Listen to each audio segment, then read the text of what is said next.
കാസർഗോഡ് വിജയാഹ്ലാദത്തിന്റെ മറവിൽ UDF അക്രമം. തൃക്കരിപ്പൂരിലും ഉദുമയിലും CPM ഓഫീസിന് നേരെ UDF പ്രവർത്തകർ ആക്രമണം നടത്തി.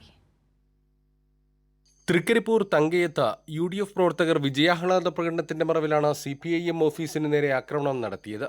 ഉഗ്രശേഷിയുള്ള പടക്കം ഓഫീസിലേക്ക് വലിച്ചെറിഞ്ഞു.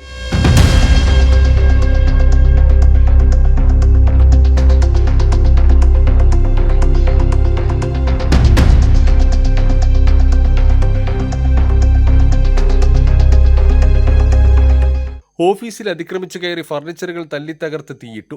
അക്രമി സംഘം സമൂഹമാധ്യമങ്ങളിൽ ദൃശ്യങ്ങൾ പ്രചരിപ്പിക്കുകയും ചെയ്തു. ഉദുമയിലും മുസ്ലിം ലീഗ് പ്രവർത്തകർ ആക്രമണം അഴിച്ചുവിട്ടു.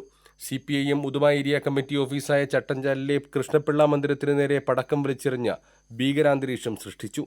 ഓഫീസ് സെക്രട്ടറി K അരുൺകുമാറിനെയും CPIM പ്രവർത്തകൻ സുമേഷിനെയും കയ്യേറ്റം ചെയ്തു. 25ലധികം വരുന്ന മുസ്ലിം ലീഗ് പ്രവർത്തകരാണ് തിങ്കളാഴ്ച ഉച്ചയ്ക്ക് ആക്രമണം നടത്തിയത്. ഈ സമയത്ത് ഓഫീസിലുണ്ടായിരുന്ന പ്രവർത്തകർ സംയമനം പാലിച്ചതിനാൽ സംഘർഷം ഒഴിവായി. സംഭവത്തിൽ പോലീസിൽ പരാതി നൽകിയിട്ടുണ്ട്. CPIM ഉദുമ ലോക്കൽ കമ്മിറ്റി ഓഫീസിന് നേരെയും ആക്രമണമുണ്ടായി. കൈരളി ന്യൂസ്, കാസർഗോഡ്.